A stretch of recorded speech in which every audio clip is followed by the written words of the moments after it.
ഈ വോട്ട് എന്ന് പറയുന്നത് ഒരാളുടെ വ്യക്തിപരമായിട്ടുള്ള അവകാശമാണ്. അയാൾ ഉദ്ദേശിക്കുന്ന ഏത് സ്ഥാനാർത്ഥിക്ക് വേണമെങ്കിലും അയാളുടെ ഇഷ്ടപ്രകാരം അയാൾക്ക് വോട്ട് രേഖപ്പെടുത്താം. ഇനി സ്ഥാനാർത്ഥികൾക്ക് ആർക്കും വോട്ട് വേണ്ട എന്നുണ്ടെങ്കിൽ നോട്ടയ്ക്ക് വോട്ട് രേഖപ്പെടുത്താനുള്ള സംവിധാനങ്ങളൊക്കെ ഇന്നുണ്ട്. പക്ഷേ ഈ വോട്ട് ചെയ്തതിൻ്റെ പേരിൽ ഒരു വിഭാഗം ആളുകൾ ക്രൂരമർദ്ദനത്തിന് ഇരയാകുകയാണ്. ഈ വാർത്ത ഇപ്പോൾ പുറത്തു വന്നിരിക്കുന്നത് മഹാരാഷ്ട്രയിൽ നിന്നാണ്. മഹാരാഷ്ട്രയിൽ BJP പരാജയപ്പെട്ട മണ്ഡലത്തിൽ BJPക്ക് വോട്ട് ചെയ്തില്ല എന്നാരോപിച്ചുകൊണ്ട് ഒരു വിഭാഗം ഗ്രാമീണരെ തല്ലിച്ചതച്ചിരിക്കുകയാണ്.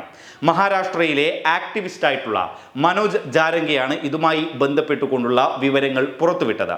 മഹാരാഷ്ട്രയിലെ ബീഡ് എന്ന് പറയുന്ന മണ്ഡലമുണ്ട്. ഈ മണ്ഡലത്തിലെ ഗ്രാമീണർക്കെതിരെയാണ് അവർ BJPക്ക് വോട്ട് ചെയ്തില്ല എന്ന് പറഞ്ഞുകൊണ്ട് ഒരു വിഭാഗം ആളുകൾ അവരെ തല്ലിച്ചതച്ചത്. ഈ ബീഡ് മണ്ഡലത്തിൽ BJPയുടെ സ്ഥാനാർത്ഥിയായി മത്സരിച്ചത് പങ്കജ് മുണ്ടെയാണ്.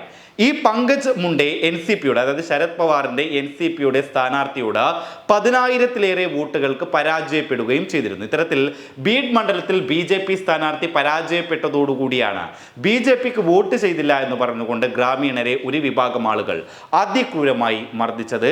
കൂടാതെ മറ്റൊരു പ്രധാനപ്പെട്ട ഒരു ഘടകം എന്ന് പറയുന്നത്, ഈ ബീഡ് മണ്ഡലം എന്ന് പറയുന്നത് BJPയുടെ അല്ലെങ്കിൽ ഈ മുണ്ടെ കുടുംബത്തിന്റെ, പങ്കജ് മുണ്ടെയായിരുന്നു അവിടുത്തെ BJPയുടെ സ്ഥാനാർത്ഥി. ഈ പങ്കജ് മുണ്ടെയുടെ കുടുംബത്തിന്റെ തട്ടകം എന്നറിയപ്പെടുന്ന ഒരു മണ്ഡലമായിരുന്നു ഈ ബീഡ് മണ്ഡലം. ആ മണ്ഡലത്തിൽ അവർ പരാജയപ്പെട്ടതിന്റെ കലി അവർ തീർത്തത് ഗ്രാമീണരോടാണ്. ഗ്രാമീണരെ മൊത്തത്തിൽ അവർ അടിച്ച് മർദ്ദിക്കുകയായിരുന്നു.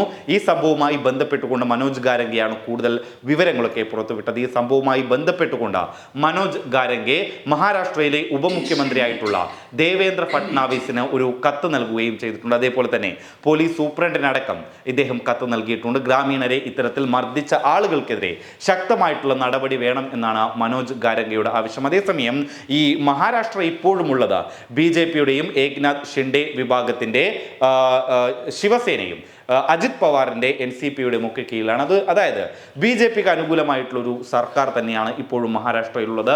മഹാരാഷ്ട്രയിൽ നിന്ന് ചില അട്ടിമറികളുടെ വാർത്ത പുറത്തു വരുന്നുണ്ടെങ്കിലും മഹാരാഷ്ട്രയിലെ ഭരണവും പോലീസും ഒക്കെ കൈയാളുന്നത് BJP തന്നെയാണ്. അതുകൊണ്ട് തന്നെ മനോജ് ജാരംഗെ ഇത്തരത്തിലൊരു പരാതി നൽകുമ്പോൾ ആ പരാതി എത്രമാത്രം ഫട്നാവിസിന്റെ സർക്കാർ അല്ലെങ്കിൽ അവിടുത്തെ BJP സർക്കാർ കൈകാര്യം ചെയ്യും എന്നുള്ളതും കണ്ടറിയേണ്ടതുണ്ട്. അതേസമയം ഈ തെരഞ്ഞെടുപ്പിന് മുമ്പ് അസമിൽ നിന്നൊരു വാർത്ത പുറത്തു വന്നിരുന്നു. ആ വാർത്ത എന്ന് പറയുന്നത് BJPക്ക് വോട്ട് ചെയ്തില്ലെങ്കിൽ നിങ്ങളുടെ വീടുകൾ ബുൾഡോസർ ഉപയോഗിച്ച് തകർക്കുമെന്ന് പറഞ്ഞുകൊണ്ട് ഒരു വനപാലകൻ വന്ന് ഇവരെ ഭീഷണിപ്പെടുത്തിയതായിട്ടുള്ള ഒരു വാർത്ത ഈ തെരഞ്ഞെടുപ്പിന് മുമ്പ് വന്നതാണ്. അതായത് BJPക്ക് വോട്ട് ചെയ്തില്ലെങ്കിൽ നിങ്ങളുടെ വീടുകൾ ബുൾഡോസർ ഉപയോഗിച്ച് തകർക്കും. ഇപ്പോൾ തെരഞ്ഞെടുപ്പിന് ശേഷം BJP പരാജയപ്പെട്ടപ്പോൾ BJPക്ക് വോട്ട് ചെയ്തില്ല എന്നാരോപിച്ച ഒരു വിഭാഗം ഗ്രാമീണരെ മർദ്ദിച്ച് അവശരാക്കിയിരിക്കുകയാണ്. News desk public Kerala.